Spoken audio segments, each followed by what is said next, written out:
Mayor Vi Lyles.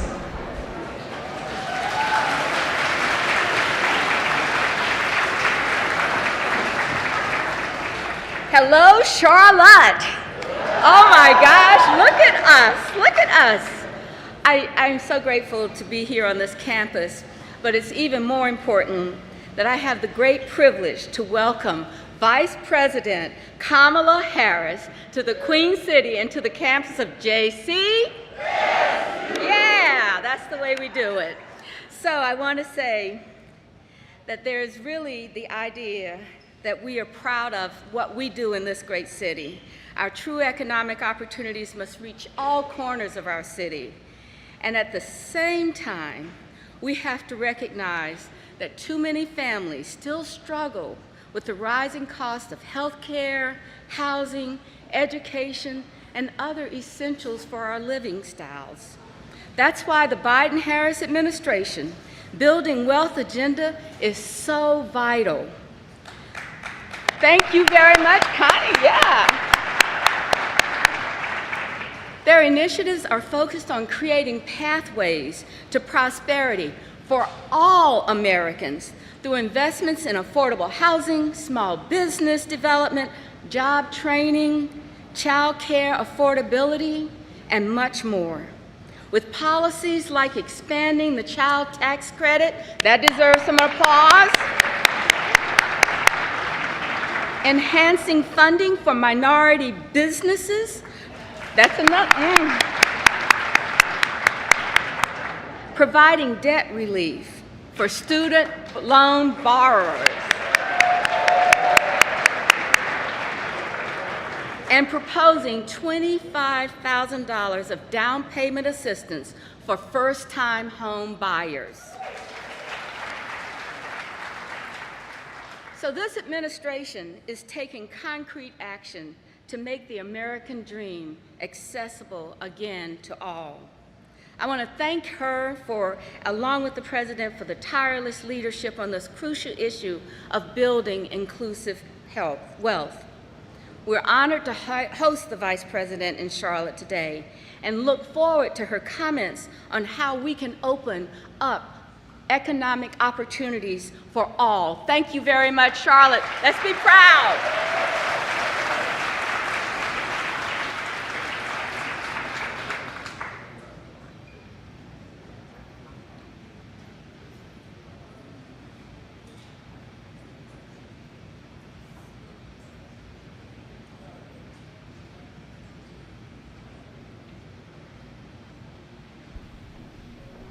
Please welcome U.S. Department of Health and Human Services, Deputy Secretary, Andrea Palm.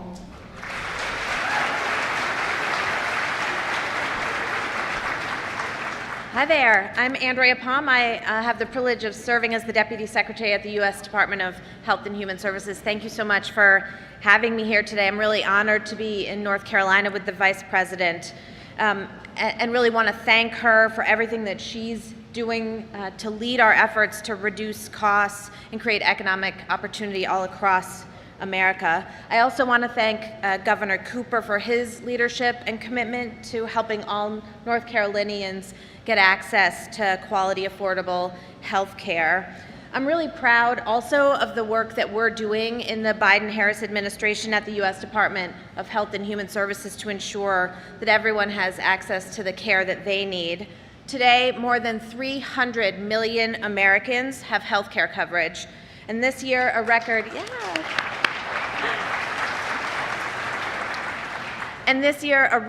number at 21.4 million people signed up for health coverage through the Affordable Care Act marketplaces. That's a record number for us. I also want to note that thanks to the Inflation Reduction Act, that coverage through healthcare.gov for 4 out of 5 Americans cost $10 or less per month. You can't get to a movie for $10. You, in some places, can't get a cup of coffee for $10. It's really an important part of the way that we make coverage affordable for the American people.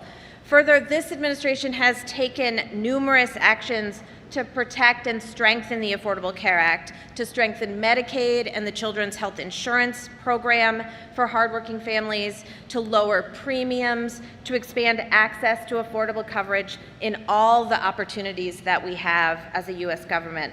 We're ensuring that Americans have access so that they can take advantage of the opportunities that we are working with states like North Carolina to make available. And how do we know that the work of the Biden-Harris administration is having such a big impact on Americans? We know it because the data tells us that it's true. Last week, a number of reports came out that showed us the historic gains that we've had in healthcare coverage, particularly in underserved communities across this country. And that has all come out of vigilant work in our implementation of the Affordable Care Act. Central to how we think about and ensure that Americans have access to affordable health care is the Medicaid program. Currently, a record 92 million Americans get their coverage through Medicaid and or the Children's Health Insurance Program, and that includes more than 2 million folks here in the state of North Carolina. Last year, as you all know, North Carolina became the 40th state to expand Medicaid.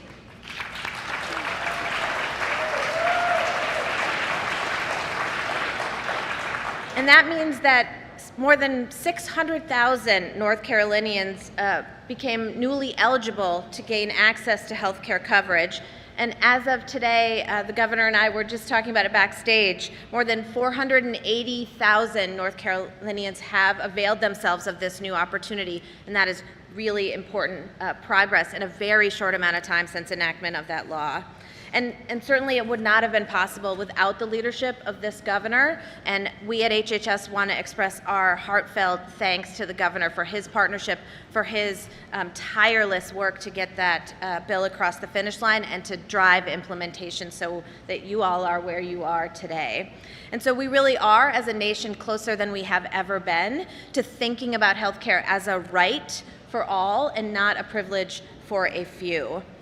I also want to talk a little bit about the work that we're doing to lower costs in the healthcare system, and are really proud of some of that work. Under President Biden and Vice President Harris's leadership, Medicare-covered insulin is now capped at $35 a month, making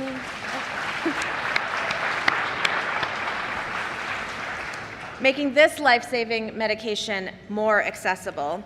Preventive vaccines through the Medicare Part D program are now free of charge. And with the newly enacted $2,000 cap, expenses are really in a place where they're not going to get out of hand. If you know that every year your out-of-pocket expenses are capped at $2,000, that is a predictable amount that is, I think, really important for families to know about in Medicare. And right now, this very moment, the team back at HHS is negotiating directly with pharmaceutical manufacturers to lower the cost of the 10 most commonly used drugs in the Medicare program. And when those negotiations are done, we predict that this will save as much as $100 billion over 10 years. Yeah. That is a lot of money to stay in the pockets of hardworking American families instead of in the pockets of big pharma. I also want to acknowledge that despite all this progress, many families still face medical debt. And that is something that this Vice President has made a priority to tackle. And we know at HHS that the best way to prevent medical debt is to continue to make progress in access to coverage, in getting more Americans covered, in tackling the cost of that coverage. And in the meantime, the Vice President has challenged all of us to go even further. And yesterday, she called upon states, local governments, healthcare providers to take additional actions to relieve the burden of medical debt for millions of Americans. In that call, she announced a rule that would remove medical debt from credit reports for more than 15 million Americans, and that's a really big deal. So it's not just about healthcare, right? The cost of healthcare is tied to your economic well-being as a family. It's about your economic security. It's about your peace of mind. And we understand in the Biden-Harris administration that it's all connected together. I'm proud to serve in this administration, and we're committed to tackling these issues in service to American families. And I'm really proud to serve along this vice president and support her leadership and the work that she is doing to lift up Americans everywhere. Thank you so much again for having us here today.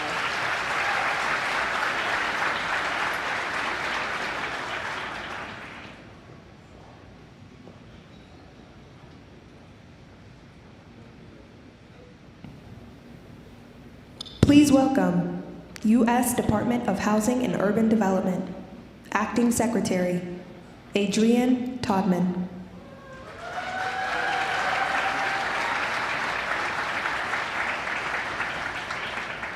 Well, hello, Charlotte. How y'all doing today? It is good to be here. It is good to be here. It's great to be in the great state of North Carolina. So, as HUD's leader, I meet a lot of people while I'm traveling the country. And what I hear most folks say is that they really just want to have a fair shot to get ahead. Isn't that right? They want to be able to put down roots and save for their future and have something that they can leave behind for their children and their grandchildren. And I am so proud to serve in an administration that is making sure people have that fair shot. This administration, from day one, has worked to ensure Americans of all backgrounds can access the tools and resources they need to build their lives of their dreams. A few weeks ago, I was in Denver, where I met a mom who was able to save enough money while she was living in subsidized housing, and she was able to buy a home for herself and her 3 kids, and she talked about how excited the kids were running and finding their own bedrooms. And it's all thanks to a program that we run at HUD that under this administration, we expanded under this president and our vice president. And maybe it's the families that I met who received down payment assistance and bought their home and are now building wealth for their families. It's stories like these that live in communities here in Charlotte and across the country. And they're happening because our president and our vice president have made it a priority to create economic opportunities. In fact, right here in Charlotte and across the state of North Carolina, hundreds of thousands of families are able to buy their first home and keep their homes because of investments and changes that this administration made from day one. And it means that thousands of people are building wealth and equity that they can pass on to the next generation. And we're here today because we want to make sure that we're opening up the doors of opportunity for even more people, including people with medical debt. It's estimated that if medical debt is no longer counted on a person's credit score, their score will increase by about 20 points on average. And that might seem like it's not a lot, but it can make a big difference between qualifying for a mortgage for your first home or qualifying for a mortgage to help your kids. In fact, it's estimated that this change alone will lead to some 22,000 new mortgages. So that means 22,000 families being approved every year. And more families can reap the benefits of generational wealth through home ownership. And I'm happy to say that because June is National Home Ownership Month. And this is what's possible when you have a president and a vice president and my colleagues across the federal family who are making sure that everyday folk can realize their dreams. For example, in this administration, we've invested millions of dollars into housing counseling services so people get trustworthy advice when they're buying their first home. It's hard enough, and sometimes you need somebody to help you with that really complex path. And last year, as interest rates went up, didn't they go up though? As interest rates went up, Vice President Harris announced a historic cut in HUD's mortgage fees, a change that has helped more than 1,000 people across this country save almost $1,000 just in the first year of their mortgage, and over $600 million just in the first year alone.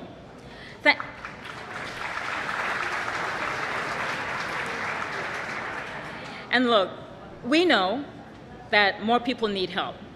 We know that people are seeing that costs are still high to rent and to purchase a home. We know that there is more to do. But that's why President Biden and Vice President Harris have a plan to bring down costs by not just building more housing to rent and to purchase, but a plan to help people pay their rent, a plan to help more first-time homeowners, and let me say first-generation homeowners. When your people weren't able to get a house, you'll be able to. Our president and vice president have a plan to do that and to help with down payment assistance and to help existing homeowners with their expanding costs. Let me say this to you.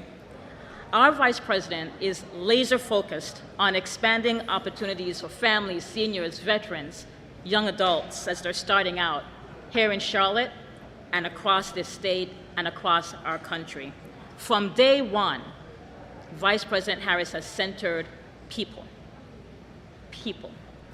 And I'm proud to call her my vice president. And I'm proud to stand with the other members of the Biden-Harris administration as we create more opportunities for you and your children and your people. Thank you so much for having us here. Take care.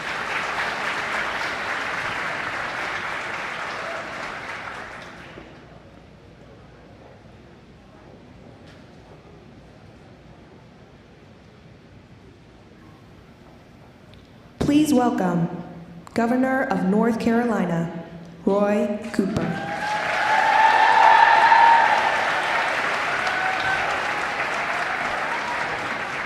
Hello, Charlotte!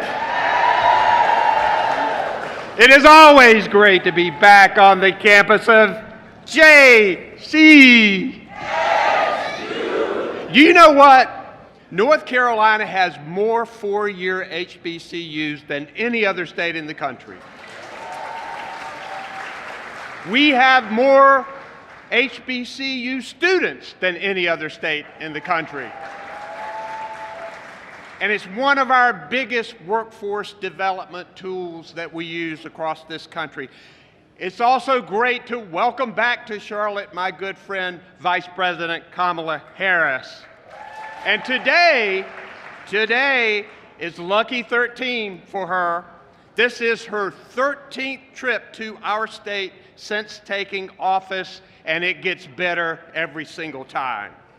She's here today on her economic opportunity tour, visiting states across the country, showing how the Biden-Harris administration has been supporting communities and helping people thrive and giving people more opportunities. North Carolina has been very happy to be a big part of that success. We've been named the #1 state for business 2 years in a row. We have a proven track record of reeling in great paying jobs, and we're laser focused on helping small businesses and launching them to grow their companies. In fact, we know that small businesses are the backbone of our economy, and it's clear that the Biden-Harris administration knows that too. They also know that the ladder of economic opportunity is harder to climb for some people just because of their race, their gender, their background, or their socioeconomic status. So they've been focused on supporting people from historically underserved communities by helping them access the capital that they need. Their unprecedented investments in helping small businesses have fostered the fastest creation of Black-owned small businesses in more than 3 decades.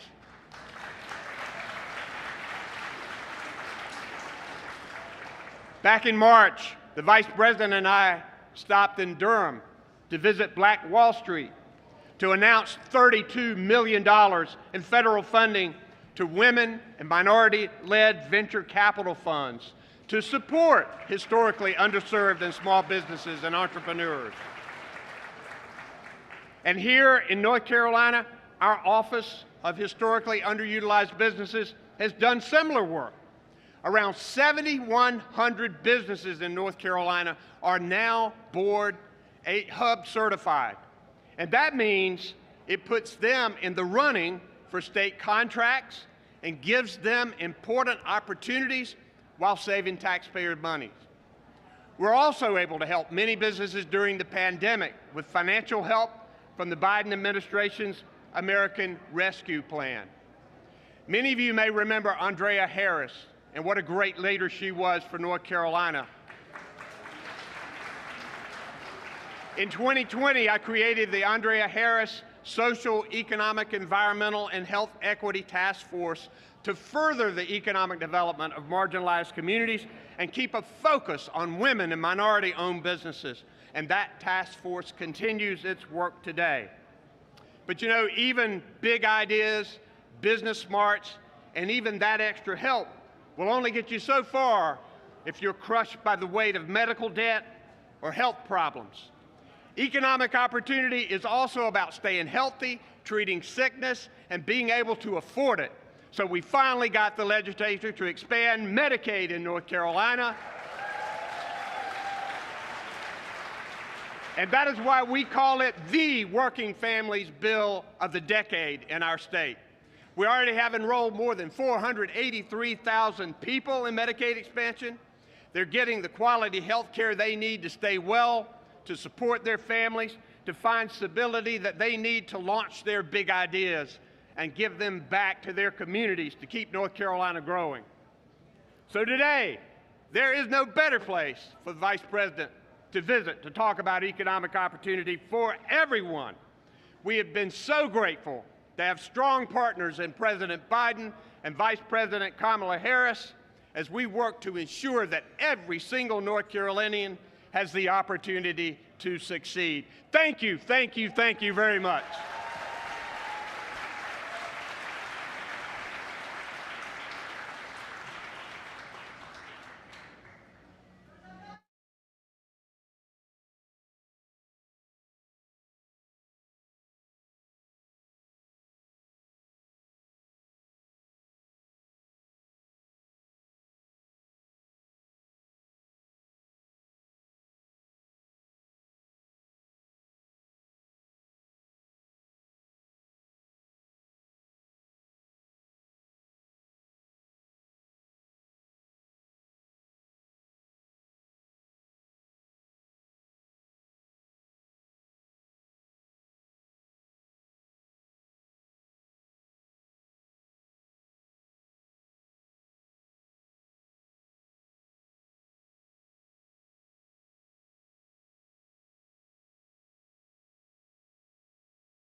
and CEO, Desmond Wiggin, Jr.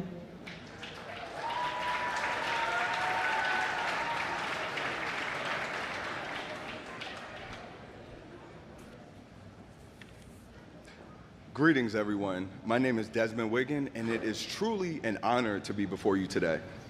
I am a proud representative of Charlotte, the city of Charlotte, because this is the city that raised me, it's where I raised my family, and it's where I founded my company. I owe much to my family as a first-generation American with roots in Jamaica. My parents sacrificed their careers to provide opportunities for me and my younger brother for time here in the States, instilling values to work hard and persevere, which I still hold with me today. I am also a proud husband and father, dedicated to my lovely wife that's in the audience, AKA my co-founder, and my 2 young children. I'm also a graduate of the Winston-Salem State University,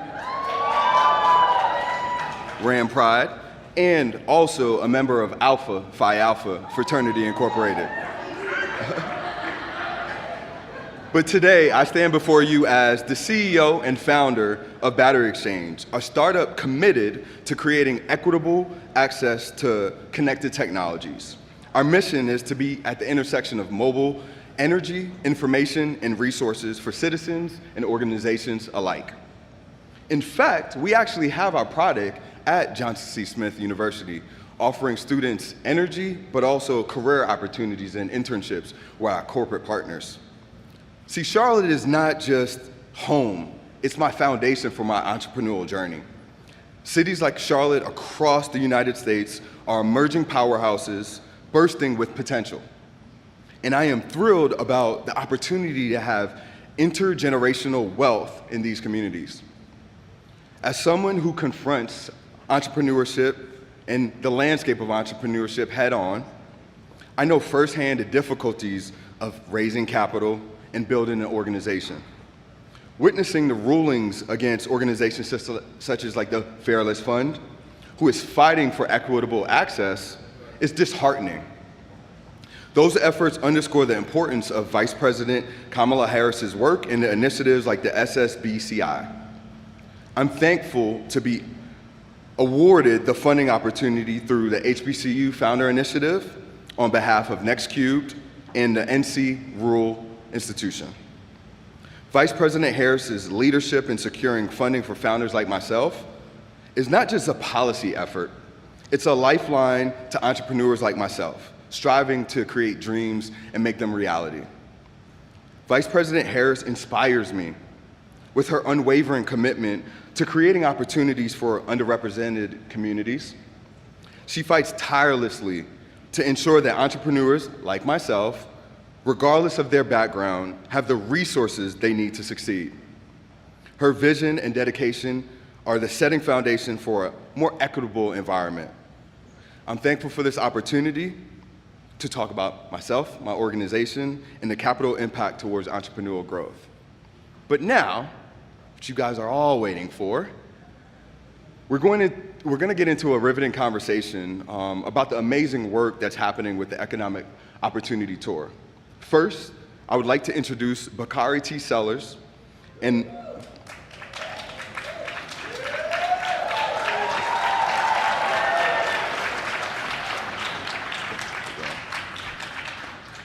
Bakari is a politician, an attorney, a political commentator, and he served South Carolina House of Representatives for the 90th District from 2006 to 2014. And we're so glad to have him with us today.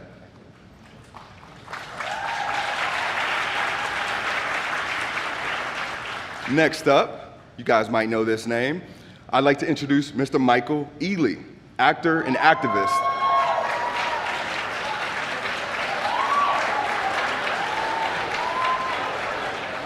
You may know this gentleman from movies like Barbershop, Too Fast, Too Furious, Takers, and literally I can go on and on. We're excited to have you as well.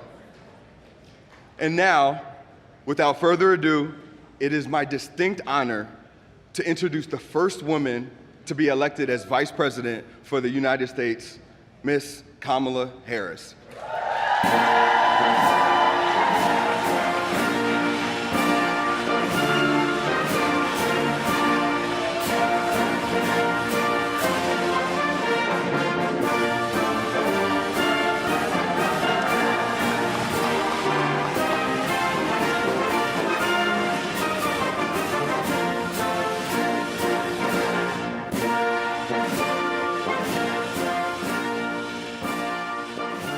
Good afternoon, everyone.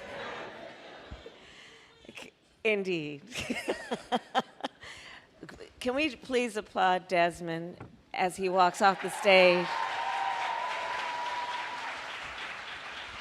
I have to say, Desmond, you are just an absolute model of what this tour is about. And everything that you said about yourself, your upbringing, but also what you have done in terms of the young leaders that are leading in this effort, combining things like technology with long-standing needs of communities. You really are doing an extraordinary job. Thank you for being such a big part of this. And thank you. Please give the Vice President of the United States of America another round of applause. We always love having you down south with us. And before I begin, I'm from the big city of Denmark, South Carolina, where we have 3 stoplights and a blinking light. And I always tell people my mom and dad say the 2 most important words in the English language are the words thank you, and they're not nearly said enough. And there are 2 people I have to acknowledge before we begin. One is one of the greatest mayors in the United States of America, Vi Laus. Please give her a round of applause. And the governor of North Carolina, but give him a round of applause anyway. I think he might have slid out. Yeah. And so one of the things that I enjoy about just being in your space, Madam Vice President, is that you're very intentional and you're very purposeful. And you've traveled across the country and met voters and met students in particular where they were and meeting people where they are. And you've led the fight for reproductive rights. You've challenged and talked about ending gun violence, and now you're on this economic opportunity tour. I think the first question we have to ask is why this tour, why now? Thank you, Bakari, and thank you for your leadership and always using your voice in such a courageous and important way. And Michael, thank you. He's just been on the road with me for different events. Why this tour? Well, most importantly, it's because I feel very strongly that we need to be in the community, listening, and giving people information about the work that we have done that will help folks. Because I'm very aware that, you know, we can do all this good stuff in Washington, D.C., but if it doesn't hit the streets, it doesn't matter. So I'm on this tour to travel our country and describe what we have done with the full intention that the opinion leaders, the civic leaders, the community leaders that are here will help us get the word out so that people can take advantage of what is available to help them. And in particular, on the issue of, for this tour, economic opportunity. So the tour is designed, and what I've been talking about are 2 things in particular.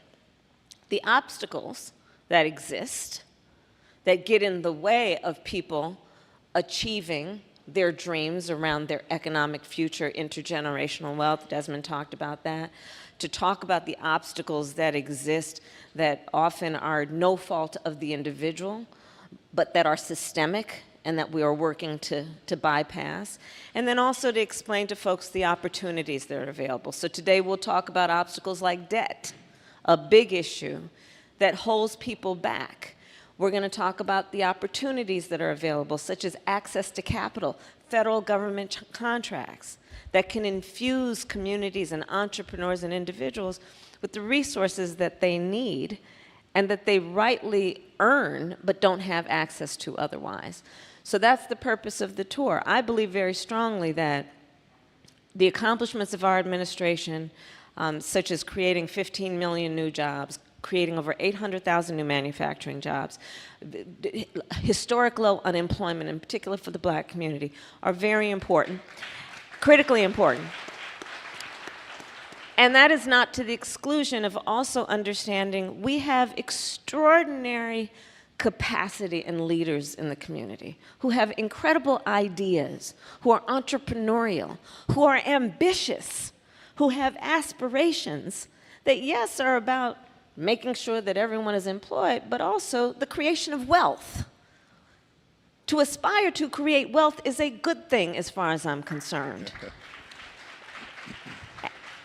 If that is what one chooses, I, on the other hand, have chosen to live a life of public service.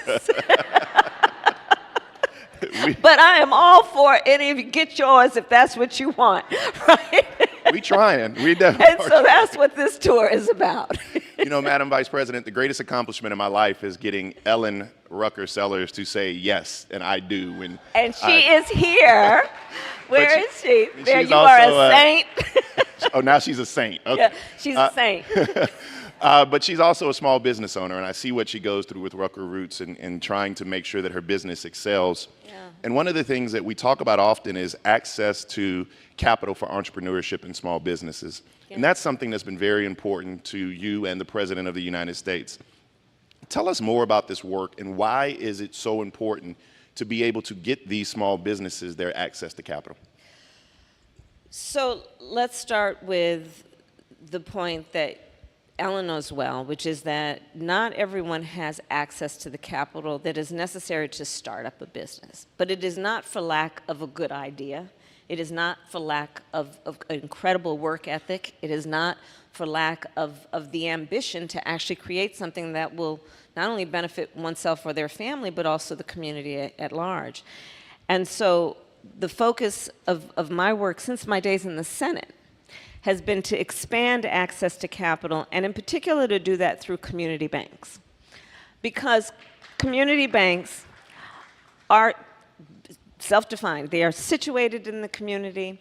They are run and by folks who know the community, know the capacity of the community, know the mores of the community, know the needs of the community, and are then able to give the kind of assistance that is about loans, but also about helping folks with financial literacy, helping folks learn how to run a payroll, how to deal with business taxes.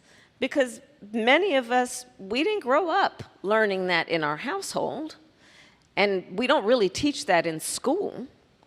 And so, but it's not for lack of anyone's ability to learn it if there are resources that can teach it. So community banks have been my focus. When I was in the Senate, we got over $12 billion more into community banks. And since I've been vice president, we have partnered with the big banks and also technology companies to, as of now, I created a thing called the Economic Opportunity Council, partnering with tech companies, foundations, and big banks. And now we're getting over $3 billion more into our community banks to create access to capital. And what that means is that we also then, working out of these community banks, get the word out on the street. Bakari, Michael, one of the things that's really interesting, the numbers I have are that black entrepreneurs are 3 times less likely to apply for small business loans. And one of the main reasons why is because folks don't want to be disappointed. We know what that's like. It takes a lot to put yourself out there and to believe that you will be taken seriously and treated fairly. And so that's another issue that we are addressing with this tour and the work we're doing through community banks, is knowing you are welcome and you have a place where you can go that will treat you fairly and with respect and with the dignity that you so rightly deserve.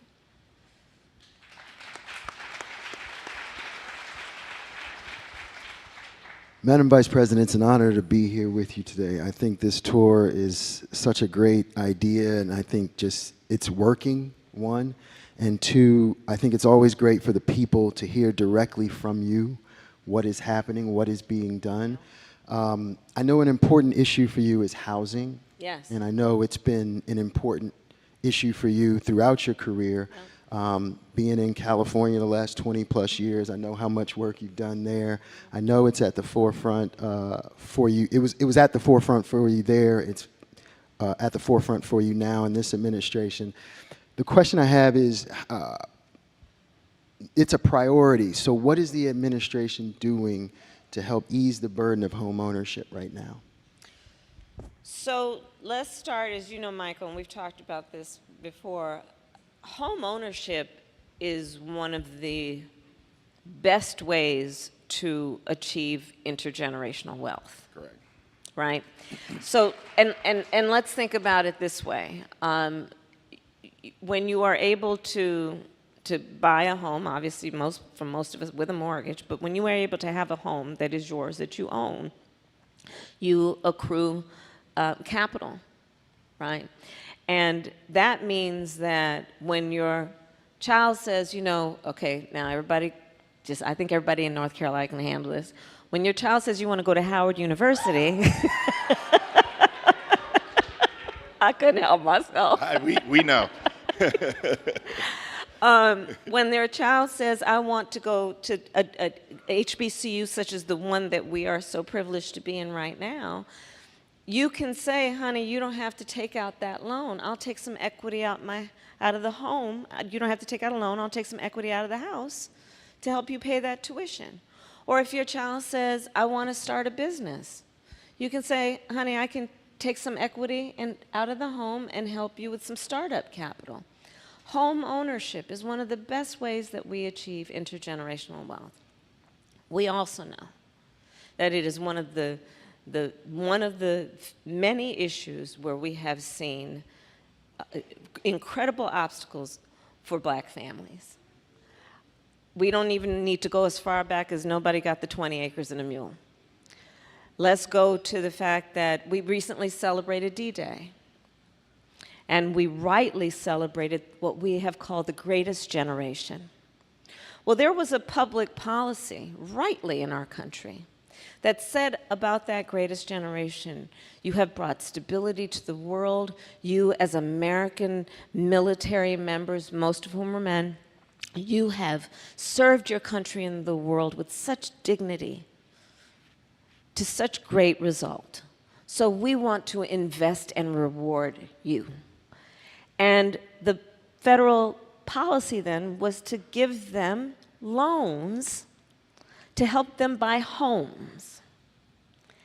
And as we know, we had plenty of black servicemen who served in World War II, but because of discriminatory practices in terms of how those loans were given out, did not receive the benefit of that boost that occurred in our country to help people achieve wealth.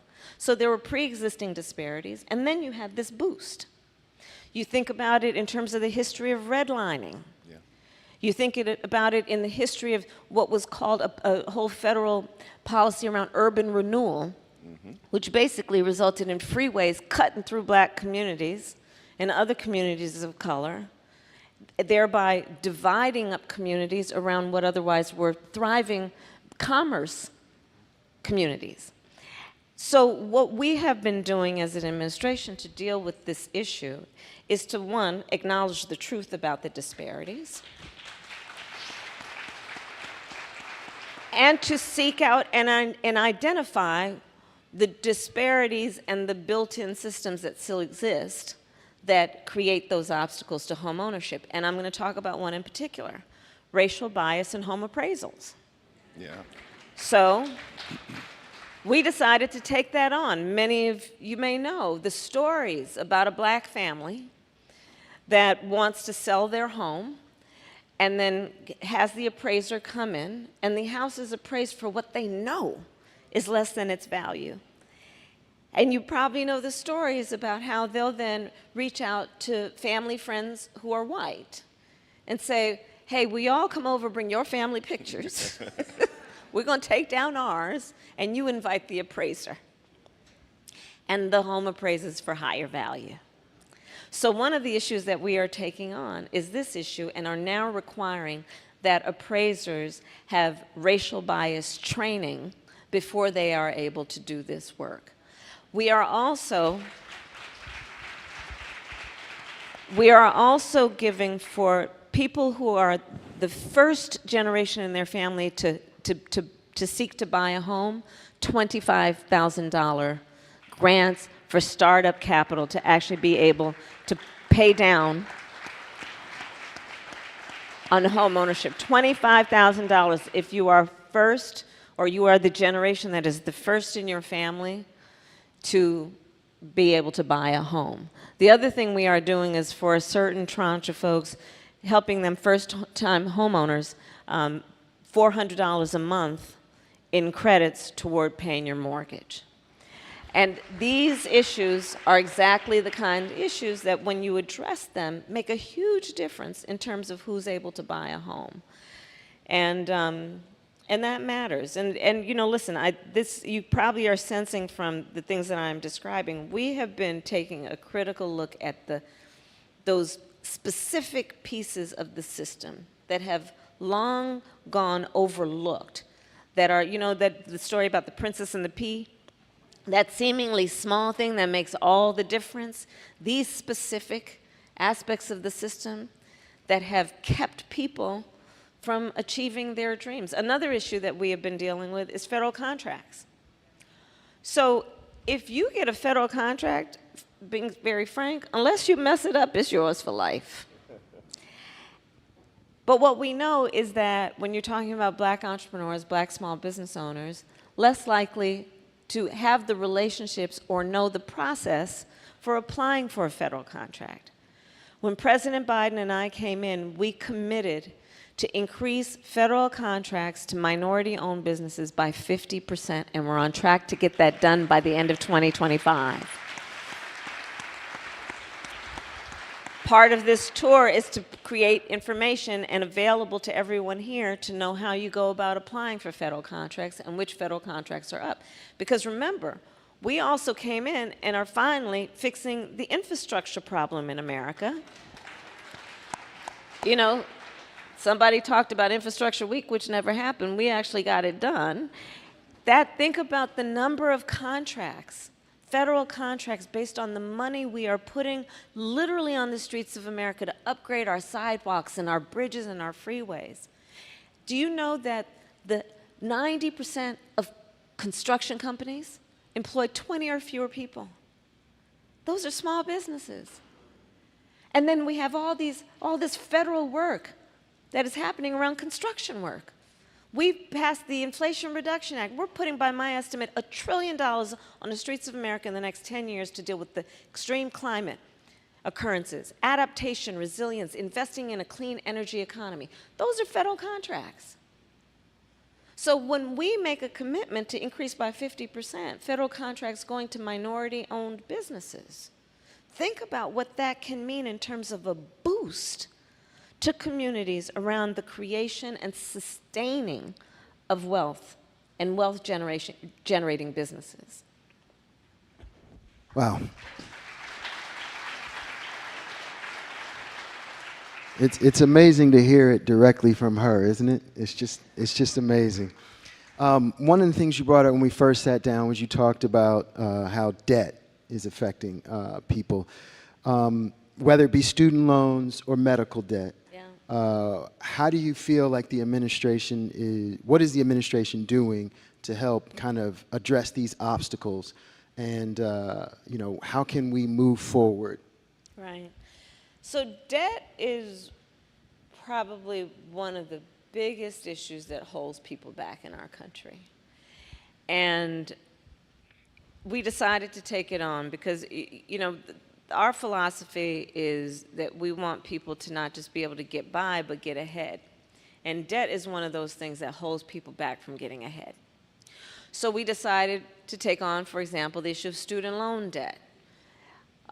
I will say that here at this incredible HBCU, one of the things we know is that black students are more likely to be Pell Grant recipients and take out student loans and endure for years, if not decades, student loan debt. And what that does to then hold back their ability to aspire to have a family, buy a home. So we decided to take it on, and not without great opposition from people in Washington, D.C. Let's be clear about that. They didn't want this. They said, well, I got mine, you should be able to do yours. Instead of taking into account, again, what we have already discussed in terms of where people start. Not everybody starts out on the same base. right? And that's part of our mentality in thinking about this. So we have now forgiven over $160 billion in student loan debt, benefiting about 5 million people. I have met just today people who have had their student loan debt forgiven. Please testify. And what it has meant, for example, we've also doubled the amount of student loan debt that we have forgiven for public servants, such as firefighters, nurses, teachers. God knows we don't pay them enough as it is. So this has been a game changer for so many. I've met now a number of teachers, for example, who came up to me with tears about how for decades they've been living with tens, if not as much as hundreds of thousands of student loan debt, but they loved teaching so much that they would not leave the profession, but they would tell me about other teachers who just couldn't afford, with those salaries being so low, and that debt, to get by. So again, it's not only about our accomplishments on the issue of the creation of wealth, it's equally important, Bakari and Michael, to understand why.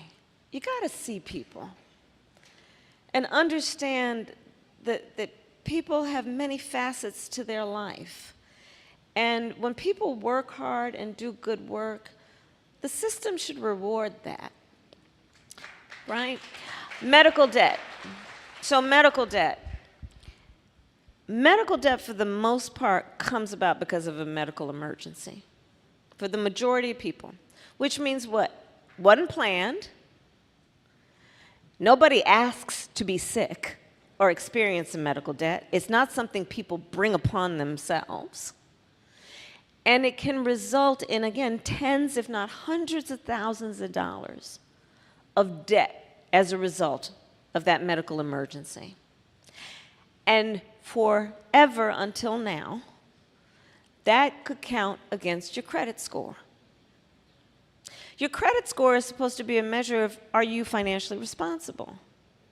Why would we say that medical debt is a measure of whether you're financially responsible? That doesn't make any sense, and it's not right. So we have now made it so that medical debt cannot be a part in calculating your credit score.